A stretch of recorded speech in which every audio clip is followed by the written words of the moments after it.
क्या आपको पता है डिजिटल नेटवर्क मार्केटिंग में जो बिगिनर्स होते हैं वो अपने बिजनेस को कैसे आगे बढ़ा सकते हैं? यदि नहीं पता है तो इस वीडियो में मैं आपको 5 पॉइंट ऐसे बताने वाला हूं जिससे आपकी नेटवर्क मार्केटिंग की जर्नी डिजिटल नेटवर्क मार्केटिंग बनकर कैसे सक्सेसफुल हो सकती है।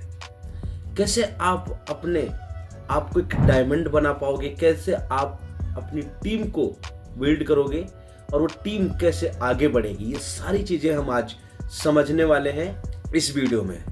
मेरा नाम है सुमित कैथवार, मैं डिजिटल व्यवसाय कोच हूँ। मैं लोगों की हेल्प करता हूँ डिजिटल मार्केटिंग सीख के, वर्क फ्रॉम होम करके अपने जीवन को बेहतर बनाने के लिए उस पर काम कर सकें। ये सब कुछ आज मैं इस वीडियो में आपके साथ साझा करने वाला हूँ, जिससे कि आज के बाद आपकी जो जर्नी है वो प्रॉपर तरीके से क्लियर हो जाएगी, कैसे आप आगे बढ़ेंगे। चलते हैं हम लोग अपनी स्क्रीन की तरफ। Screen, how do beginner start a successful digital network marketing business. जितने लोग अभी नए नेटवर्क मार्केटिंग में आ रहे हैं उनको डिजिटल नेटवर्क मार्केटिंग के बारे में कैसे उसमें सक्सेसफुल हो पाएंगे, कैसे अपना नेटवर्क मार्केटिंग का बिजनेस को कैसे सक्सेसफुल होंगे, इसके 5 पॉइंट मैंने निकाले हैं। आई थिंक ये पॉइंट अगर आपने प्रॉपर तरीके से क्लियर कर लिया, समझ लिया और उस पर इम्प्लीमेंट कर लिया तो आपकी नेटवर्क मार्केटिंग की जो जर्नी है वो उम्दा लेवल की हो जाएगी। आपके जो सपने हैं वो सारे पूरे हो जाएंगे। वीडियो के लास्ट तक बने रहना है, प्रॉपर तरीके से सारी चीज़ों को देखते हुए चलना है। हमने यहाँ 5 पॉइंट निकाले हैं, एक एक करके पूरे पॉइंट को मैं समझाने की कोशिश करता हूँ। देखिए क्या आप ये सब कुछ कर रहे हैं। अगर आप कर रहे हैं तो बेहतर है, नहीं कर रहे हैं तो आज से ही ये पॉइंट पे काम करना शुरू कर दीजिए। खुद भी कीजिए और अपनी टीमों को भी कराइए। क्या है, सबसे पहले क्लियरनेस। आप किसको समझाने वाले हैं? निस का मतलब होता है कि आप किसके लिए काम कर रहे हैं, किसको समझाना चाहते हैं। नो रनिंग एवरीवेयर, हर किसी के पीछे मत भागो, हर किसी के पीछे मत भागो। अपनी टारगेट ऑडियंस को पहचानो, वो आखिर है क्या। जब आप उनको पहचान लेते हो तो एक पर्सोना बनाओ। उनका पर्सोना मतलब वो किस टाइप का व्यक्ति हो सकता है जिससे आप अपना बिजनेस प्रमोट करना चाहते हैं, बताना चाहते हैं, समझाना चाहते हैं। इसे निस क्लियरिटी में हमें ध्यान देने की जरूरत पड़ती है। जैसे मान लिया बहुत से लोग आईटी सेक्टर के लोग नेटवर्क मार्केटिंग में आते हैं तो उनके हिसाब से जो उनका पर्सोना बनना चाहिए वो आईटी सेक्टर के लोग होना चाहिए, क्योंकि आपकी थिंकिंग जो है, आपकी थिंकिंग के लोग आपसे अटैच होते हैं। कंपनी और प्रोडक्ट और बहुत सारी चीज़ें जो हैं वो बाद में मायने रखती हैं। मायने ये रखता है कि सबसे पहले आप क्या हो, आपकी थॉट प्रोसेस क्या है, आप किस तरीके से सोचते हो, किस तरीके से दुनिया को देखते हो। जैसे आप देखते हो वैसे ही लोग आपसे जुड़ेंगे, अन्य लोग आपसे नहीं जुड़ेंगे। आप उनके पीछे कितना भाग लो, कितना दौड़ लो, आपका बिजनेस कभी सक्सेसफुल नहीं होगा। सक्सेसफुल कब होगा? जब आप उनको पहचान लोगे, उनका एक पर्सोना बनाओ और उनके जीवन में प्रॉब्लम क्या चल रही है उसको समझो, उसको सॉल्व करने की कोशिश करो। उनके जीवन जो जो प्रॉब्लम्स चल रही हैं वो सॉल्व कर दो। सबसे पहले आप अपने जीवन में जो प्रॉब्लम्स को देखोगे, अपने जीवन के अपने जो सपनों को देखोगे तो आपको सामने वाले के भी समझ में आने लगेंगे। तो उनके जो प्रॉब्लम्स हैं यानी कि कुल मिला के मिलते जुलते आपसे ही होंगे, क्योंकि आपकी कैटेगरी का वो व्यक्ति होगा। तो उन प्रॉब्लम्स का क्या सॉल्यूशंस हो सकता है उनको वो उसके सामने रखने बहुत ज़रूरी होते हैं। और अपने आप को पावरफुल इंसान समझो, आपसे बढ़ के कोई नहीं है उसके जीवन में, क्योंकि आप पहले से इस सिस्टम को, बिजनेस को जान रहे हो उससे 2 दिन पहले, 4 दिन पहले, 10 दिन पहले, 1 महीना, 2 महीना, 6 महीना पहले से। तो आप उसके लिए पावरफुल हो। आपको अपने आप को पावर बना के रखना है, ना कि कोई लीडर और हम उस पर चाबुक कसे, ऐसा कुछ नहीं होगा। हमें अपने आप को पावरफुल समझ के उसको समझाने की कोशिश करनी है। अगर आप जरा से भी नर्वस हो गए, उसकी बातों में आ गए, तो आई थिंक, मुझे ऐसा लगता है कि वो फिर आप पे हावी होने लगेंगे, वो आपकी बात को पूरी तरीके से नहीं समझेंगे। इसलिए अपने आप को पावरफुल बनाने के लिए अपने आप को तैयार करना बहुत ज़रूरी है। वो पॉइंट आपके पास आता है, ये सेकेंड वाला, पर्सनल ब्रांडिंग। अपनी खुद की एक पहचान बनाने का प्रयास करो। खुद की एक पहचान कैसे बनानी है? सबसे पहले देखो, अब आज का जो युग है वो डिजिटल है। डिजिटल युग में आपको ऑनलाइन प्रेजेंस क्रिएट करनी है, सारा सेटअप बनाना है जो डिजिटल इकोसिस्टम होता है। अब डिजिटल इकोसिस्टम क्या होता है? डिजिटल इकोसिस्टम एक वो होता है जहाँ पे आपके बारे में पूरी इंफॉर्मेशन एक जगह मिल जाए। एक व्यक्ति एक जगह पे क्लिक करे, वहीं से आपके बारे में सब कुछ समझ सके कि आप कौन हो, कहाँ से हो, क्या काम करते हो, कितने पढ़े लिखे हो, शादी हुई है नहीं हुई है, आप मैरिड और अनमैरिड हो, आपको कितना एक्सपीरियंस हो चुका है इस काम के अंदर। ये सब कुछ आपका एक जगह होना चाहिए। जैसे एक वेबसाइट होनी चाहिए, उसके नीचे आपके जितने भी ऑनलाइन प्लेटफॉर्म हैं like Facebook, Instagram, Twitter, LinkedIn, Pinterest या यूट्यूब, ऐसे बहुत से और भी हैं। मेनली तीन, कम से कम तीन, फेसबुक, इंस्टा और यूट्यूब, तीन ये और एक वेबसाइट, ये चार चीज़ अगर एक साथ में जोड़ के रखोगे, कनेक्ट करके रखोगे, तब भी आपकी प्रेजेंस तैयार हो जाती है। जब आपका पूरा इकोसिस्टम रेडी हो जाए तो अब आपको क्या करना है? उसके लिए कंटेंट क्रिएट करना है, डेली कंटेंट बनाना है जो लोगों को वैल्यू दे। जो पहले वाले पॉइंट पे सुना था ना, प्रॉब्लम सॉल्व करे, तो लोगों को वैल्यू दे। आपकी जो ऑडियंस है, जो आपका पर्सोना है, उनके जीवन में क्या प्रॉब्लम चल रही है, उसका सॉल्यूशन आप डेली कंटेंट के रूप में दो। ध्यान रखना है, पोस्ट एंड अपलोड जो है, पोस्टिंग कंसिस्टेंसी बना के करनी है। ऐसा नहीं कि आज कुछ डाल दिया, कल कुछ और डाल दिया, परसों कुछ और डाल दिया।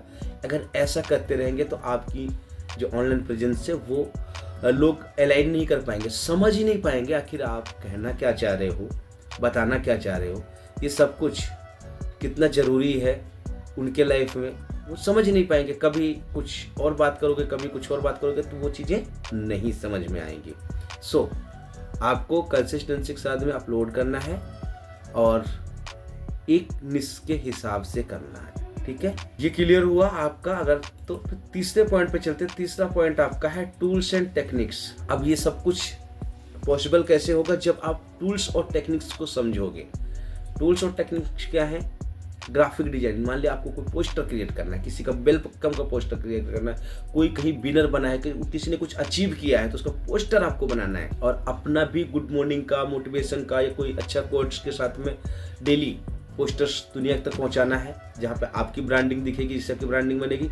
तो उसके लिए आप यूज कर सकते हो कैनवा, इनशॉट, फोटोशॉप, एडोबी, कुछ भी चीज़ आप यूज कर सकते हो। ऐसे और बहुत सारे टूल हैं। मैं सबसे पहले रिकमेंड करूँगा कैनवा।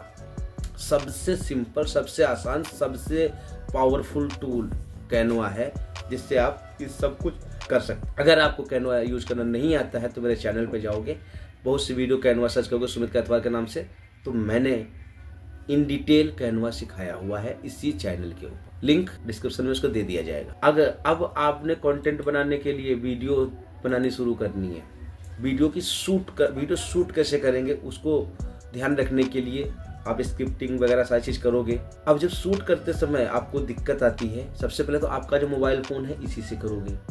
दूसरा, अगर अपनी स्क्रीन को रिकॉर्ड करना है साथ के साथ में, तो जूम का इस्तेमाल कर सकते हो, स्क्रीन रिकॉर्डर इस्तेमाल कर सकते हो, ओ कैम इस्तेमाल कर सकते हो, OBS इस्तेमाल कर सकते हो।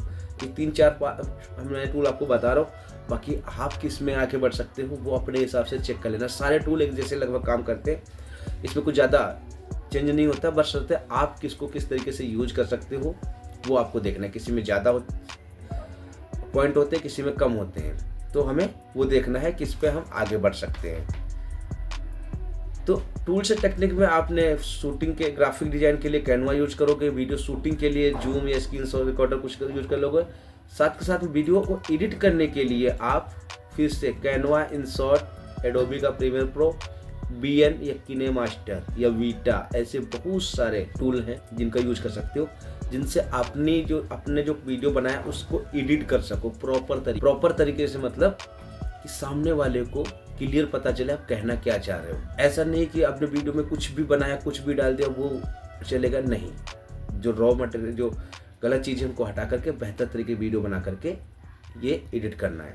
इसके बाद आपको समझना होता है डायरेक्ट मार्केटिंग। डायरेक्ट मार्केटिंग में क्या है? डायरेक्ट मार्केटिंग मतलब जो अब ये कंटेंट आपका देखने के बाद में जो आपका पर्सोना यानी आपकी ऑडियंस आपसे रिलेट करने की कोशिश करेगी, आपसे मिलने की कोशिश करेगी, आपसे बातचीत करने की कोशिश करेगी, आप अपना मैसेज उन तक कैसे पहुंचाओगे। तो उसके लिए व्हाट्सएप है, मेलचिम्प है, किट है। मेलचिम्प और किट ये दोनों ये ईमेल मार्केटिंग के टूल हैं। व्हाट्सएप आजकल सबसे ज़रूरी हो चुका है हमारे लिए। किसी से भी वार्तालाप करनी हो, बातचीत करनी हो, सबसे पहले हम व्हाट्सएप यूज करते हैं। और व्हाट्सएप तो आपको करना है जो कि आप कर रहे हो उसके अंदर ब्रॉडकास्ट बनाओ, कम्युनिटी बनाओ या आपका ग्रुप बनाओ, जो भी जैसे आप कर सकते हो वो आपको पता है ऑलरेडी। इसके बारे में ज़्यादा जानकर बात नहीं कर रहा हूँ, ऑलरेडी पता है, यूज कर सकते हो। मेलचिम्प और किट के बारे में मैंने वीडियो अपलोड कर रखा है जिसको कन्वर्ट किट बोल रहे थे, अभी इसको किट बोल रहे हैं। आप जाके मेरे चैनल पे देख सकते हो ये कैसे इस्तेमाल करना है, कैसे इसके अंदर ऑटोमेशन लगाना है कि जो भी आपके पास आपका कोई कस्टमर आता है तो उसके पास एक मैसेज, एक व्हाट्सएप, एक ईमेल कैसे पहुंच जाए, ये सब चीज़ें वहाँ पे हमने सिखाई हुई हैं। आप देख सकते हो जाकर प्रॉपर। 3 पॉइंट आपके यहाँ पे क्लियर हुए होंगे आई थिंक। अब बारी है आपकी चौथे पॉइंट पे आपने रिलेशनशिप बिल्ड करना होता है, नहीं सेल्स, नो सेल्स। मतलब हमारे अंदर क्या होता है कि हमें जो मिला हम उसके पीछे भागने रहते हैं। अरे मेरा ये ले ले, मेरा वो ले लो, मेरा ऐसा कर लो, मेरी ये कंपनी बढ़िया, मेरी इतनी लेवल इनकम दे रही है, मेरा इतना हो रहा है, मुझे वो अवार्ड मिल रहा है, वो फंड मिल रहा है। ये सारी बातें नहीं करनी है। आपको सबसे पहले उनसे रिलेशन बिल्ड करना है, ट्रस्ट बिल्ड करना है कि आप उनके लिए खास हो क्या।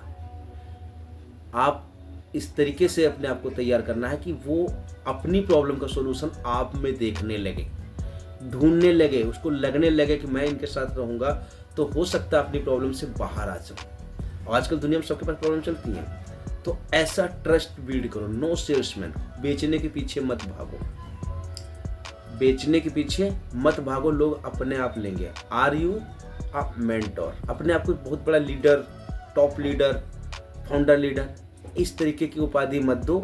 आप एक मेंटोर हो, उसको गाइड करोगे आगे बढ़ने में। जो आप अपने सीनियर्स से सीख करके आते हो वही चीज़ आप डुप्लीकेट करोगे, मेंटोरिंग करोगे। जब आप ऐसा करने लग जाते हैं तो ऑटोमेटिक आपके अंदर वो वाइब बननी शुरू हो जाती है और लोग आपकी वाइब के हिसाब से आपसे जुड़ने शुरू हो जाते हैं। यहाँ पे ये मत देखना, ये मत सोचना मैं कैसा दिखता हूँ, कैसा नहीं हूँ, ये मेरे दांत बड़े हैं, मेरे बाल छोटे हैं, मेरे गाल पिचके, मैं काला हूँ, गोरा हूँ, ये सारे किंतु परंतु अगर मगर तगर खत्म कर देना है। अपने आप को मेंटोर मानना है क्योंकि आप उससे पहले सिस्टम में आ चुके हो, यानी कि आप उससे बड़े हो। चाहे 1 दिन पहले आओ, तो 2 दिन पहले आओ, लेकिन आप उससे कुछ ज़्यादा जानते हो। ठीक है, तो आप सिर्फ एक मेंटोर बनेंगे। मेंटोर का मतलब होता है सामने वाले को रास्ता दिखाना, उससे काम करवाना एक लीडरशिप में आ जाता है। बट जो आप रास्ता दिखा रहे हो, रास्ते पे उसको इम्प्लीमेंट करवाने के लिए जो युक्ति लगा सकते हो आप, वो इस्तेमाल कर सकते हो। नेक्स्ट है, last in list, consistency is king. Guys, consistency ही एक ऐसा पावरफुल टूल है जो आपको राजा बना सकता है। कंसिस्टेंसी का मतलब लगातार लगातार लगातार लगातार चलते जाओ। जब आप धीरे धीरे काम की शुरुआत करोगे, 7 दिन होंगे, आपको लगेगा कि अब मेरे जीवन में बहुत बड़ा बदलाव आ जाएगा, सो शायद नहीं होगा। अगर उसी काम को लगातार आप 70 दिन तक करोगे तो आपको रिजल्ट दिखना शुरू होगा, और जब आपको रिजल्ट आएगा तो आप गेम चेंजर बन पाओगे। अब गेम चेंजर बनने के लिए आपको ये 5 के 5 पॉइंट्स को नोट करना है और अपने जीवन में चेक करना है क्या हम इन 5 पॉइंट के तहत काम कर रहे हैं। यदि नहीं तो आज से ही शुरू कर दो। और इस वीडियो में आप यहाँ तक बने रहे हैं तो इसका मतलब आप एक एक्शन टेकर हैं। अगर आप एक्शन टेकर हैं तो चैनल को सब्सक्राइब कर दो। इसमें से कौन सा पॉइंट आपको समझ आया कमेंट बॉक्स में लिख दो। आप कुछ सजेशन या कुछ नई वीडियो के बारे में जानना चाहते हैं तो वो भी आप कमेंट बॉक्स में लिख दो। नेक्स्ट वीडियो उस टॉपिक पे आपके लिए बना दी जाएगी। So thank you so much and तक देखने के लिए वीडियो को। आप ऐसे ही सीखते रहिए, आगे बढ़ते रहिए और अपने लाइफ में झंडे गाड़ते रहिए। Thank you so much.